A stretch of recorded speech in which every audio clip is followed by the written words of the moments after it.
The car in front of you slams its brakes. In the second and a half before you stop, you see everything.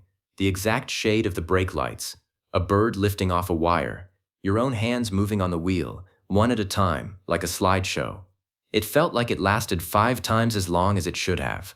There's a name for that stretched, slow-motion feeling, tachypsychia. So did your brain actually speed up, or is something stranger going on? In 2007, researchers at Baylor College of Medicine in Houston, led by David Eagleman, built a strange piece of hardware to test this directly, a wrist-mounted device that flashed random numbers faster than a person could normally read them. Then they took volunteers up a tower 46 meters high, about 150 feet, strapped them in, and dropped them backward into a net, in freefall, for 2.5 seconds. Every single person who fell swore the drop felt far longer than it should have. But while they were falling, wearing that flickering wristband, not one of them could suddenly read numbers any faster than they could standing safely on the ground. Their eyes and brains weren't processing more information per second, they just remembered it that way. This is where the common assumption falls apart. The popular idea is that fear makes your brain speed up, giving you extra processing time, like a superhero. The data says the opposite. Nothing in the moment sped up at all. What changed was memory. After landing, the same people estimated their own fall had lasted about 36% longer than watching someone else's fall of the exact same length. The time wasn't stretched while it happened. It was stretched afterward, the instant you tried to remember it. So why does memory do that? Because of a very specific chemical flood. In 2004, neuroscientist James McGaugh, at the University of California, Irvine, laid out decades of research showing that adrenaline and its related stress hormones act directly on the amygdala the moment real danger hits, and the amygdala, in turn, tells the rest of your brain to lay down memory far more densely than usual. Ordinary moments get recorded in rough, low-resolution strokes your brain barely bothers to keep. A near miss gets recorded in extraordinary, almost frame-by-frame detail, every brake light, every gesture, every sound. More frames stored per second of real time is exactly what a slow-motion camera does, except here it happens at the recording stage, not the playback stage. Once you know to look for it, the same slideshow effect shows up in 100 ordinary near misses, a ball flying at your face, a phone slipping out of your hand toward the floor, the half-second before 2 cars almost collide at a crosswalk. None of those moments are dangerous enough to write a research paper about, and yet almost everyone who has lived through one describes the exact same thing.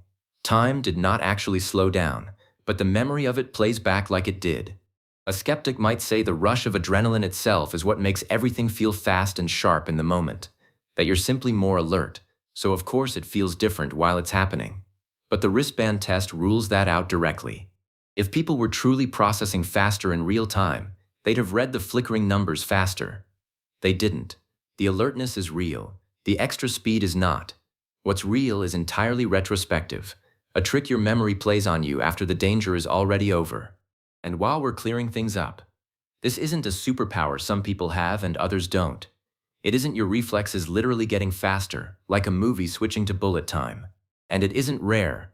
Nearly everyone who's lived through a real near miss describes the same slideshow effect, whether they were athletes, grandparents, or a person who's never been in a fight in their life.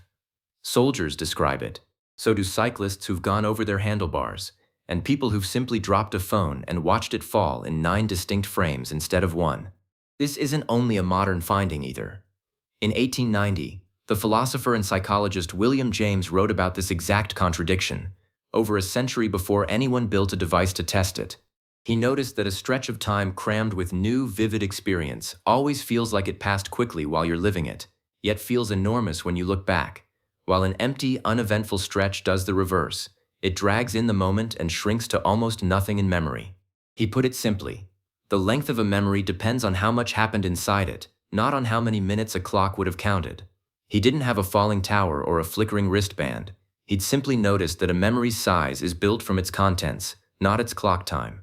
So the next time an ordinary few seconds, a swerve, a near fall, a stranger's car running a red light, stretches out into something that felt like it took forever, that isn't your brain granting you superhuman perception. That's your amygdala making a decision, in real time, about how expensive this specific memory is worth making, so that later, when it matters, you'll remember every detail. None of this passed through anything you'd call a decision.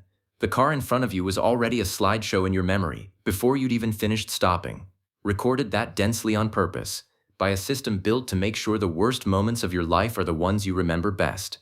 And a flood of adrenaline isn't the only thing that can quietly rewrite what you experience after the fact.